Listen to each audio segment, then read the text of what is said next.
my gacha game is better because the revenue is higher. It's such a weird concept for gacha space to just accept this mindset amongst the player base. You're basically saying you are welcoming this predatory behavior by these companies. I'll give you a good example, and it's one of the most successful gacha game in the space, and that is Genshin Impact. You're probably tired of hearing about this, but Genshin dig their own grave on this one, and almost all content creators are calling it out. The Pyro Akuma Vuika and Citlali's banners being in the same phase. Mavuika, one of the long-awaited character, and supposedly one of the strongest unit in the game actually. And Citlali is her best in slot in terms of shielding, and if I have to top this, well, another best in slot for Mavuika is Silanen, a healer. And having these three in the same team will make you almost unbeatable. And one less slot for some random buffer. If that is not the definition of a predatory game, I don't know what is. Hey, it's that time again for the Gacha Monthly Recap, where I cover topics surrounding the gacha space, even though I am a bit late on this one and didn't really cover much for the last month, because there's really not much to say about the games, but there are a lot of things to say about the content creators, and we will see where that leads us to. Now let's continue. I feel like every time I open Twitter or Reddit, there's always going to be people fighting in the comment section, whining at each other, saying Genshin's better, Wuthering Waves better, SSR better, but currently falling off because it's becoming more and more like Genshin. ZZZ is just a Gooner game, so it kind of just strays apart from the others and instead at war with Love and Deepspace, which is also a Gooner game by the way. But instead of catering to male audience, this game are attracting more female gazers. Also, they got to 50 million milestone, congrats by the way. But look, let's be real here. This is a Gooner game, a bona fide Gooner game. I mentioned this because I remember a while back when Tecton was calling out Love and Deepspace players that you guys are playing a Gooner game, and many of them were not too happy about being called a Gooner and wanted to believe that they are better than the male audience that plays ZZZ. I'll be honest, Zone Zero has a lot of Goonie materials, but not as much as Love and Deepspace. Love and Deepspace even allows players to interact with the characters. So that says a lot. And when they got angry for being called out by Tecton, it's just a bit immature, isn't it? One is not better than the other. But look, let's get back to Genshin here. Just because Genshin is as always at the top and continuously made banks out of you, it does not mean that the game is better. It is somewhat unfortunate that this game is still growing. As you can see from the graph right here, Genshin popularity will always be better than almost all the gacha games out there. Wuthering Waves and Honkai Star and Zero Zero is always around the same amount. But Honkai Star did have a big spike right here due to having a lot of leaks going around. Content creators are talking about it as well. That one of these certain characters that power crap almost all the characters in the past. It is insane, and a lot of people are talking about it, discussing whether they should uninstall the game or not. It's a big news. But that's about it. I don't really play Honkai Star, so I don't really have much to say here. I don't believe Genshin will die. Whales will always wail. No use talking. Those who commit years of their playtime towards Genshin are now too afraid to step out and try different games. And Genshin's community alone is just unbelievably loyal to the game, to the point that Hoyo don't even need to try to make the game any better than it already is, and they will still shove it down their throat either way. And we will talk more on that later in this video. The game is so generous, but what's the catch? Honkai Star 2 new 5-star per patch. Seeing this as generosity is kind of weird. That's just a business tactic. You want new characters? Well, play the game. You will have enough pulls for one 5-star guarantee. Want their weapons? Well, you should have saved up. Oh, you want the other characters because they work well together? Pay up or wait for the rerun in the next 2 to 3 months. Get it? I really hope you understand. Occasionally, more than 2 reruns per phase. That's good, so the characters you want will circle around sooner. But look, in all seriousness, in terms of generosity, WuWa takes the cake. Having a 5-star weapon being guaranteed is game-changing, and what all gacha games should strive to be. The damage-dealing 4-star weapons will not be used in the long run, I assure you. And not all 4-star weapons are bad. The support ones are very good and does their job very well. 32 arrested and 25 detained for creating Genshin cheap plugins. Reason why I find this interesting is that cheap plugins are so much more normalized than you think, at least in Asia.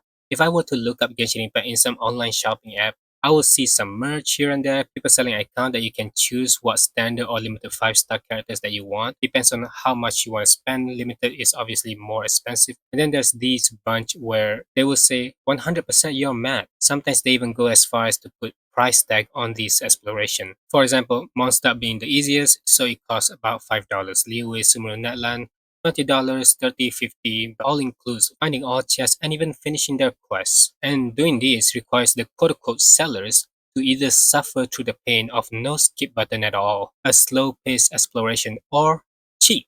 Cheat your way through making thousands using auto clickers, auto chest finders. There's a bunch you can find, but I'm not going to show any of it here. You can go search through some online shopping all you want. But if you get caught by making money through this, it might not even be worth it. I also don't get the millions of people that pays for this. If you're afraid of being left out in not 100%ing the map and FOMO, to the point you pay someone else to play your account for you, maybe you shouldn't play the game because you clearly not having the time of your life with it. Not to mention you get banned from the game if Hoyo detects you from using any sort of cheap plugins or apps, and Hoyo is getting more and more advanced when it comes to things like this. That's just a fact. Enigma of Sepia is peak.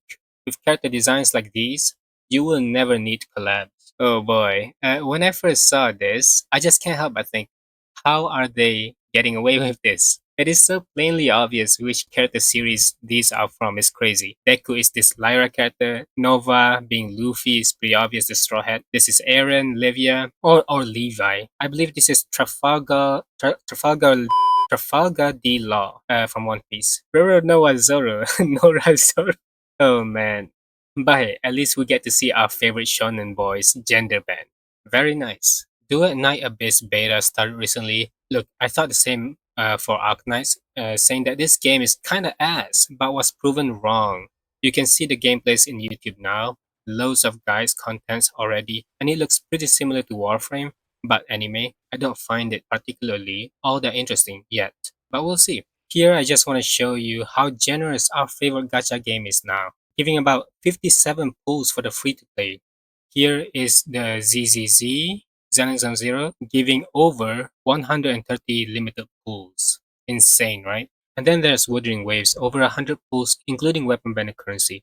It sure is worth it, spending thousands of dollars on trying to seize your Mavuika, isn't it? Genshin Dev really showed their appreciation here. I also find it funny that the guy who seizes Mavuika moments after her release is the same person who was against the two banners in the same phase, and also the one that asked the community to be vocal on making Genshin changes for the better through this survey. Here's a tip to make Genshin better. Stop spending money on the game. The reason why this is here is because Genshin is also very well known in reusing the same model animation. But look, do I care at this point? Genshin has proven time and time again that they can reuse the same model, same animation without any repercussion. They are lazy and don't want to care too much because at the end of the day, the fans will still eat it up. Although I know one thing that Genshin should definitely do, but they will never do, and that Wuthering Waves have done, different plunging animation and different charge attack animation for each characters. It is a bit insane because Genshin Impact definitely earns more than Wuthering Waves and give us a half-ass job. And isn't it just a little bit weird that you guys are still paying for this half-ass job? And I know this video will get me tons of hate by Genshin fans the moment they saw it, saying that I'm a drama channel, which I am not, by the way. It's more of a discussion channel, and I am open to many people's opinions. Look, I may have my moments when it comes to calling out Genshin's wrongdoings towards the player base. I'm just trying to help out, to be honest, but I am far from being the channel you think I am. Anyways, explaining why I don't really like Natlan because I'm bored. As we all know, Natlan is probably one of the worst Hoyo has ever planted in Genshin Impact. Terribly written, badly designed characters, the most immersion breaking characters gimmicks, literally just nonsensical overall. But let's just see the points this person is trying to make. For writing, I am someone whose main focus is writing. Natlan is more action based, which is cool and all, but it lacks proper writing. Content is my cup of tea. It has amazing writing. Fontaine is also very badly paced. The whole part with Sijuan Writersley and I guess Tartaglia included did not need to be that long. But I admit the build up is well enough decent. Furina being one of the most depressing characters, having to pretend to be an Archon, and actually had to held up her own and look strong for her audience. But let's just keep reading. Natlan just doesn't really feel the same when it comes to writing. Anyhow, Mavuika is the blandest Archon yet. She lacks depth, and I just don't get why people like her so much. Mavuika is one of the worst designed Archon, I would say.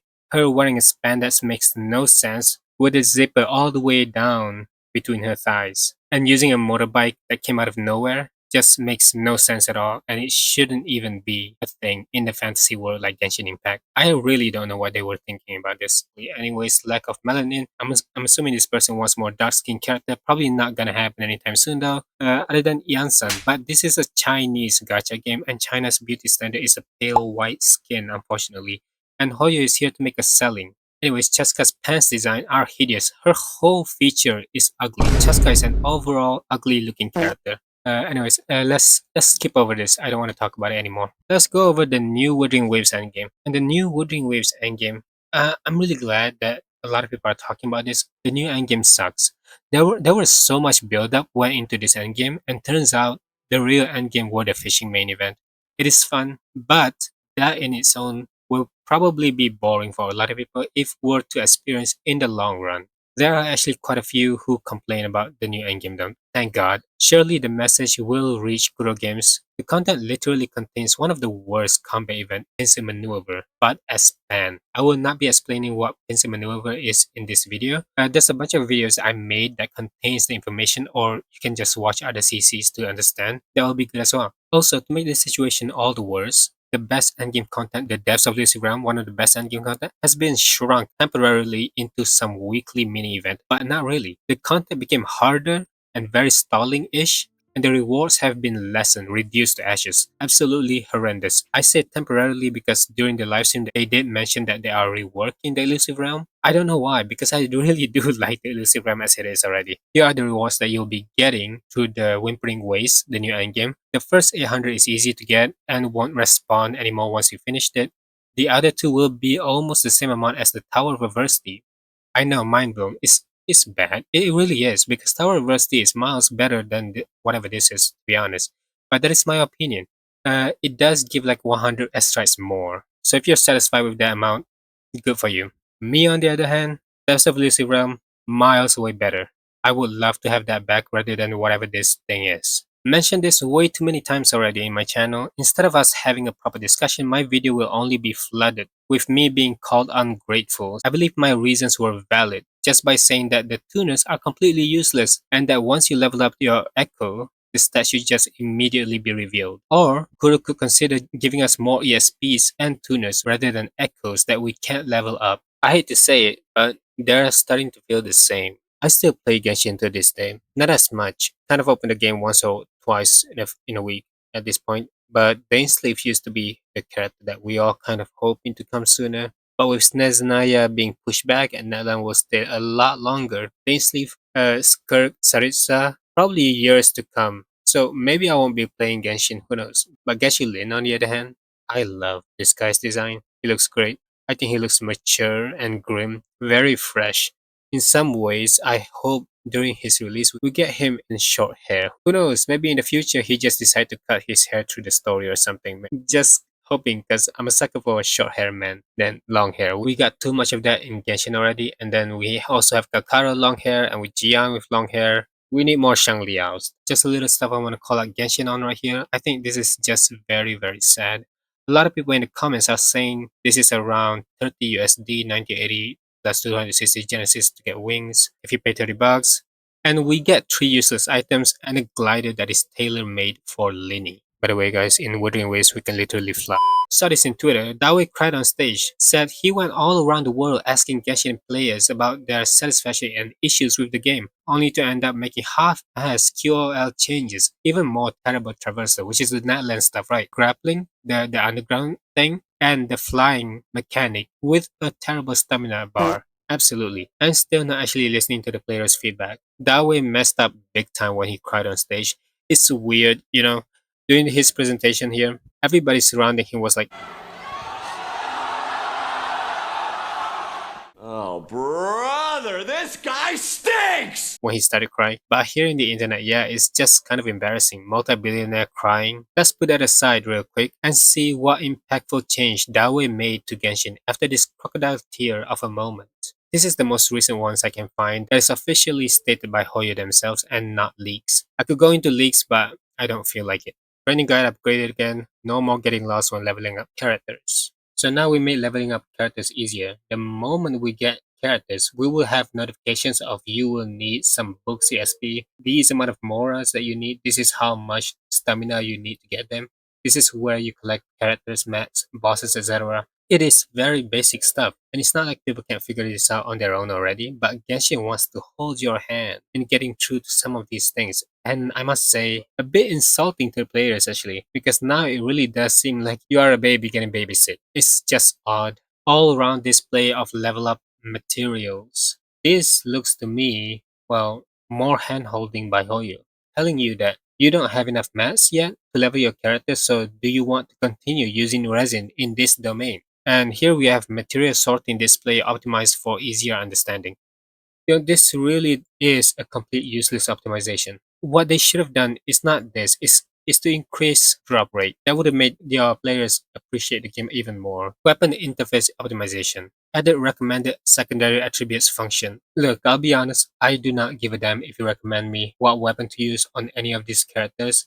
This goes beyond hand holding at this point. I get artifacts recommendation, but even that was so unnecessary because at the end of the day, all these characters have their signature artifacts.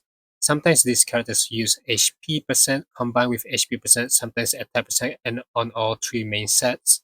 I can't imagine asking in the survey, hoping Hoyo to help you recommend what weapon to use, what set to use, what skill should I prioritize for my characters. Okay, maybe that last one is a bit necessary, but still. Alright, let's just move on to the different topic. Tears of Themis, a gacha game having a collab with Teletubbies. It's just a collab that should never happen. Let's first make this clear. Teletubbies is a show where no grown-ass adults would watch. And here we have a game, Tears of Themis, a Hoyoverse game I believe that is focused mainly on collecting husbandos, hot male characters. And with this collab, from the looks of it, they be dressing up as Teletubbies characters. So yes, I find this a bit weird, and I think a lot of people do. This is interesting. I remember watching Wallenstein gameplay years back, and quite enjoy it. But imagine after years of building your audience, playing Genshin Impact, doing some one-shot tricks, but now that the game is getting boring, let's just read it. I want to apologize deeply if I've disappointed you guys. For my decision now, I've decided to step away from the world of Genshin content creation. The main reason is that I just can't enjoy the game like I used to anymore. I used to be excited and even make content that could attract a lot of attention, especially the most memorable one, the Beta 1 HP. I now have my own channel, one style, but even though I'm stepping back from content creation, I'm not completely giving up on Genshin. But you know what game the person is moving to? You guessed it, Wuthering Waves. The reason why I find this interesting is that you have to apologize. You want to switch to a different game because you don't enjoy the game anymore. You have to apologize to these people because you know they're a bunch of toxic positivity freak. Like these people are weird. If you're a content creator, I completely believe that if you get bored of playing these certain games, just switch any games. It's fine. You should be allowed to do that.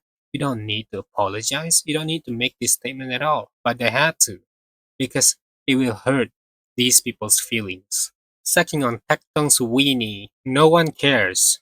Okay, then stop using beta profile picture. Do what you want, but why support a terrorist game? Kuro support the terrorist by Tencent. What a weird thing to say on the last part. Does it even need to be mentioned? Blood became Kurobot. Low class Indonesian like you have a say. I will hunt you down like a dog. Holy wow. That is just not even necessary to say. You should shut up and change your avatar, WuWa asshole. You should have created a new account to post about WuWa, the trashiest gaming YouTube channel I've ever seen. This is by the same person as well. Yeah, that's just great, isn't it? Genshin is so positive. And I bet you if I were to go this into Twitter or Reddit and just type on Wallenstein, it's probably even worse. And this one recently came up. Kuro revenue incomes increased about 243%. Mentioned right here, 3 times the amount during the time of the release of 2.1. I am genuinely happy for Kuro and just wish the best for the game. And also, I've heard of the new gacha game called Tribe 9 recently released, and not really my cup of tea, I'll be real, but they made some really extreme changes. They raised the pull rates 75 out of 25 now, and all pulls that have been done before are getting refunded.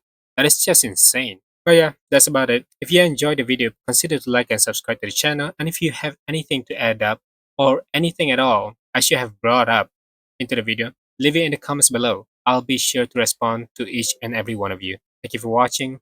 See ya. My exact thoughts on Zone 1.6. This update is so